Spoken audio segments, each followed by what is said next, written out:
तो स्वागत है एक बार फिर से हमारे YouTube चैनल ट्रैवल स्टोरी पे। आज हम एक नई कहानी लेकर आए हैं। नई ट्रैवल डेस्टिनेशन की नई कहानी, लोहगढ़ फोर्ट, शिवाजी महाराज का एक अभेद्य किला। पुणे से 52 किलोमीटर दूर लोनावाला के पास स्थित है लोहगढ़ किला। यह एक अभेद्य किला माना जाता है। अगर अभी तक आपने हमारे चैनल को सब्सक्राइब नहीं किया है तो कृपया सब्सक्राइब जरूर करें। इसी तरह हम नए नए स्टोरीज आपके लिए लेके आते रहेंगे और आप सभी को नए नए जगहों की सैर कराते रहेंगे। उनसे जुड़ी रोचक तथ्य, उन वहाँ जाने के लिए होने वाले सारे ज़रूरी इंतजामात के बारे में हम बताएंगे। ओह वाह, बाइक! जब आप पुणे मुंबई हाईवे में सैर कर रहे हों, वहाँ पे से ट्रैवल कर रहे हों और आपको बाइकर्स ना दिखे, ऐसा हो ही नहीं सकता। बाइकर्स के लिए पूना लोनावाला मुंबई हाईवे एक जन्नत है। बातें करते करते हम पहुंच चुके हैं लोहगढ़ के सबसे नज़दीक रेलवे स्टेशन मालवाली पे। अगर आप चाहते हैं लोकल पब्लिक ट्रांसपोर्ट यूज़ करना तो मुंबई और पुणे से ट्रेन के सहारे, ट्रेन से आप यहाँ पे आ सकते हैं और टैक्सी से लेकर या फिर ट्रैकिंग की तरह आप यहाँ से चढ़ाई शुरू कर सकते हैं। हाँ, it is an interesting trekking route. Finally हम पहुँच चुके हैं लोहगढ़ की चढ़ाई के स्टार्टिंग पॉइंट पर। मानसून का मौसम है और आप लोहगढ़ के सफ़र पे आए हैं, लोहगढ़ के सैर पे आए हैं, तो ये आपके लिए एक सुनहरा मनमोहक परिदृश्य को दिखाने वाला मौका हो सकता है। मानसून सबसे उपयुक्त समय है लोहगढ़ की सैर के लिए। जब हम चढ़ाई करते हैं तो हमें पता चलता है कि चढ़ाई बहुत दुर्गम है और कठिन है। चढ़ाई करते समय आप देखते हैं कि विजापुर और लोहगढ़ एक दूसरे के ठीक आमने सामने स्थित हैं। हम आगे बढ़ते हैं और हम पहुंचते हैं लोहगढ़ के एंट्री गेट। यहाँ का एंट्री फीस है 25 रुपये इंडियन सिटीजन के लिए, फॉरेन सिटीजन के लिए 300 रुपीज़। फोर्ट सुबह 7 बजे खुल जाता है और शाम को 5:30 बजे बंद होता है। ये फोर्ट त्रिभुजाकार फोर्ट है। तो चलिए फोर्ट की सैर कराते हैं अब आपको।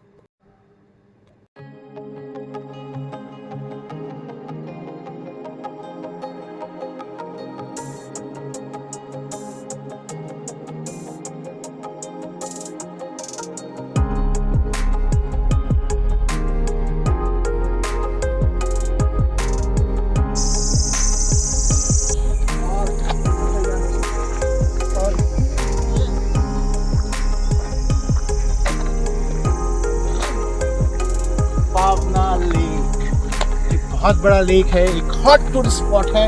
कभी इसके बारे में भी आपको बताएंगे। अभी आप इसको दूर से देखिए।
जैसे जैसे हम ऊपर चढ़ते हैं, फोर्ट की चढ़ाई और दुर्गम होते जाती है और हमें एहसास होता है कि यदि ये आज इतनी दुर्गम है तो शिवाजी महाराज, छत्रपति शिवाजी महाराज के समय कितनी कठिन होती होगी।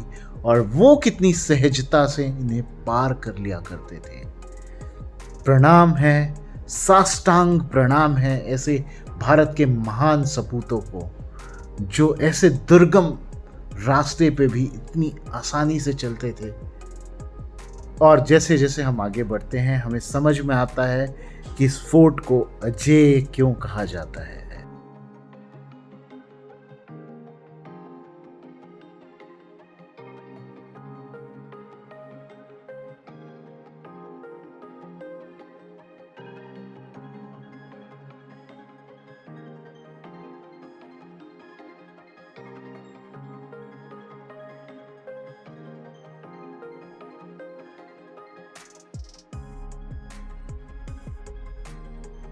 तो हम पहुंच चुके हैं उस स्थान पर जहां पे लहरा रहा है भगवा झंडा। शिवकालीन और मराठा साम्राज्य, हिंदू साम्राज्य का गौरव भगवा झंडा।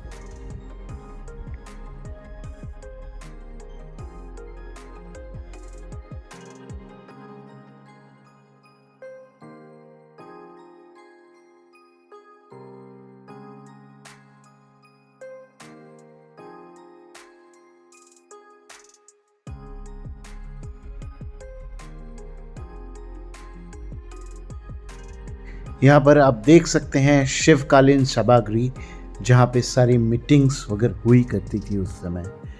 आगे जाने पर आपको घोड्याच्या पागा यानी कि घोड़े बांधने का स्थान, लक्ष्मी कोठी, जी हाँ लक्ष्मी कोठी वो स्थान है जो इस किले का मुख्य आकर्षण है। आगे हम आपको दिखाएंगे लक्ष्मी कोठी और बताएंगे उससे जुड़ी रोचक तथ्य और बातें। जैसे आप आगे बढ़ते हैं आपको दिखाई देता है विजापुर फोर्ट। अब हम लगभग पहुंचने वाले हैं उस स्थान पर जिसे कहते हैं लक्ष्मी कोठी, और इस पूरे किले का मुख्य आकर्षण। सोच रहे होंगे ऐसा क्या है लक्ष्मी कोठी पे? तो लक्ष्मी कोठी जैसा कि नाम बता रहा है, लक्ष्मी की कोठी, यानी कि पूरे मराठा साम्राज्य का खजाना इस जगह पे संग्रहण करके रखा जाता था। ये जो आप सामने देख रहे हैं लगभग 100 रूम्स हैं यहाँ पर। अंदर अंदर जैसे आप जाते हैं 100 लोग यहाँ पे रह सकते हैं, 100 कमरे बने हुए हैं। लोहगढ़ किले से सुरक्षित और कोई स्थान हो ही नहीं सकता था मराठा साम्राज्य के खजाने रखने के लिए। यह अति दुर्गम किला है और इसे आसानी से विजय प्राप्त नहीं किया जा सकता। आगे जैसे बढ़ते हैं तो कुछ दरगाह भी हमें दिखाई देते हैं, मजार बने हुए हैं जिनके दर्शन हम आपको कराते हैं।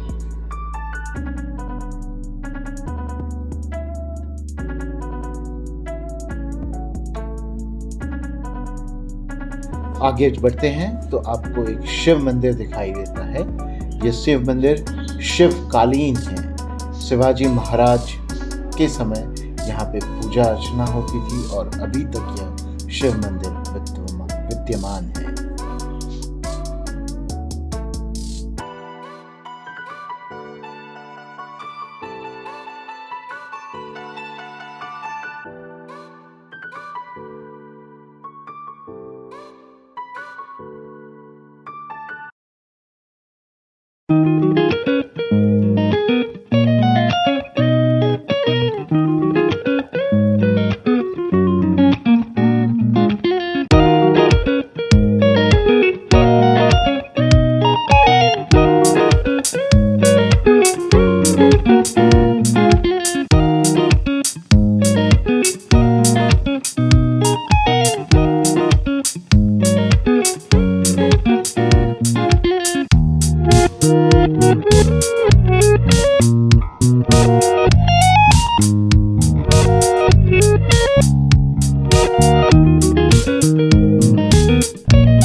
तो हम पहुंचने वाले हैं किले के आखिरी पड़ाव की तरफ, रिचू कड़े और कड़े लोड की तरफ। कड़े लोड वो स्थान होता है जहां से आरोपियों को सजा देने के लिए ऊपर से नीचे फेंक दिया। वीडियो में दिखने वाला ये अंतिम पड़ाव वही है, कड़े लोड। किले का आखिरी पड़ाव कड़े लोड। कड़े लोड तक के जाने का रास्ता थोड़ा कठिन है, अति कठिन है। इसे सहजता से नहीं पार किया जा सकता, अति सावधानी पूर्वक इसे पार करना होगा। पहले आप नीचे उतरते हैं, नीचे उतरते समय आपको बहुत ध्यान रखना होगा। उसके बाद छोटी छोटी पगडंडियों से आपको पार करना होता है।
कड़े लोड से लौटते समय आपको एक बार फिर कठिन चढ़ाई का सामना करना पड़ेगा।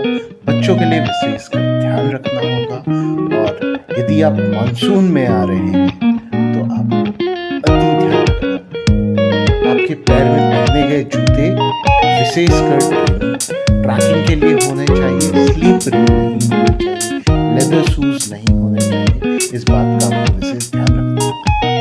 किले के पूर्वी भाग का दृश्य बड़ा ही मनोहारी है। सामने पावना लेक दिखाई देता है, जिसकी खूबसूरती आपके मन को मोह लेगी, और यहीं से आप देख सकते हैं किले की ऊंचाई का भी अंदाजा लगा सकते हैं। सीधी दीवार जो कि इस किले को अभेद्य बनाती है, किसी भी आक्रमणकारी से इसकी सुरक्षा।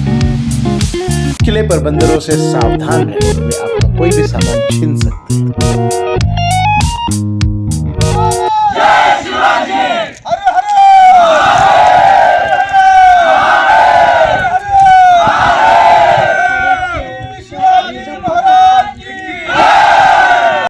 उम्मीद करते हैं आज की हमारी ट्रैवल स्टोरी आपको पसंद आई होगी।